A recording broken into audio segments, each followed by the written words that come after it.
তো দর্শক মণ্ডলী আসসালামু আলাইকুম। বহুদিন পর আবার একটি ভিডিও নিয়ে হাজির হলাম। এটা হলো রূপালী আম বাগান। দেখতে পাচ্ছেন আমের কী অবস্থা। আসলে রূপালী আম এবার বাগানে খুবই কম, তারপরও এই বাগানে প্রচুর পরিমাণে আম দেখতে পাচ্ছেন আপনারা। প্রত্যেকটা আমের থোকায় প্রচুর আম ধরে আছে। দেখেন আম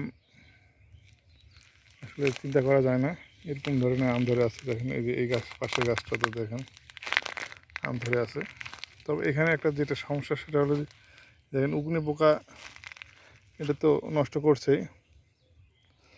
তো আসলে সমস্যাটা সেটা হলো যে পানির সমস্যা। এখানে পানি নাই, মানে পানির খুবই সংকট। বা আপনারা জানেন যে এটা বরেন্দ্র এলাকা, এখানে পানির সেচের কোনো ব্যবস্থা নাই। সেচের ব্যবস্থা না থাকার কারণে এখানে প্রচুর পরিমাণ খরা, আর দিনের তাপমাত্রা কিন্তু এখন প্রায় 40-41 ডিগ্রি সেলসিয়াস তাপমাত্রা। এই যে এখানে প্রত্যেকটা গাছে প্রচুর আম ধরে আছে। আমগুলো মাটিতে ঠেকে গেছে, দেখেন আম মাটিতে ঠেকে গেছে। এই দেখেন আম, প্রত্যেকটা গাছে আম ধরে আছে আলহামদুলিল্লাহ। এটা রূপালী আম বাগান। রূপালী আম এবার মোটামুটি ভালো। সব বাগানে আম ধরেনি, কিন্তু এবার এই বাগানে মোটামুটি আম আছে দেখার মতো। দেখেন প্রত্যেকটা গাছে আম আছে। তো যাই হোক, আমি ওটা বলতে চাইনি। যেটা আমি বলছি সেটা হলো যে আসলে গাছের পরিচর্যা নিয়মিত যদি করা যায় তাহলে আম কিন্তু আসলে ধরবে। এটা কিন্তু আসলে আমের গাছের একটা বিশেষ বৈশিষ্ট্য। আপনার এই গাছের বাগানে আপনাদের একটা দেখাচ্ছিলাম আমি, ডাল ছাঁটাই। আসলে এই গাছে এই বাগান থেকেই ডাল ছাঁটাই করা হয়েছিল। করার পর নিয়মিত স্প্রে, যেটা আসলে স্প্রে করার পর করা হয়েছিল। আম ধরছে এবার।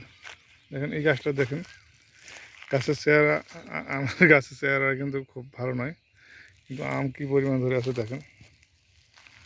এত পরিমাণ আম ধরে আছে যে মানে চিন্তা করা যায় না। প্রতিটা গাছেই একই রকম আম ধরে আছে। দেখেন সব গাছেই, প্রায় প্রত্যেকটা গাছেই আম ধরে আছে। দেখেন আপনার আমগুলো ছোটো হয়ে আছে সাইজে, আমগুলো বড় হলে আপনারা বুঝতে পারবেন যে আম আসলে কী পরিমাণ আম ধরে আছে। আমগুলো সাইজে আসলে বড় হলে বোঝা যাবে। দেখেন ব্যাপক পরিমাণ আম ধরে আছে। তো আসলে আম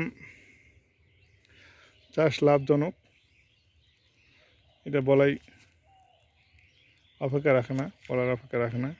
আমের যত্নে এখন যেটা করতে হবে সেটা হলো যে পারতপক্ষে আমের সেচ দিতে হবে। সেচ দেওয়াটা কিন্তু জরুরি। কিন্তু এখন এখানে যেহেতু পানির ব্যবস্থা নাই, সেহেতু পানি দেওয়া যাচ্ছে না। পানি না যাওয়ার কারণে কিন্তু আমের সাইজ ছোট হয়ে আছে।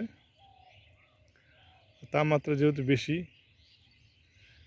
স্প্রে করা লাগবে এখন।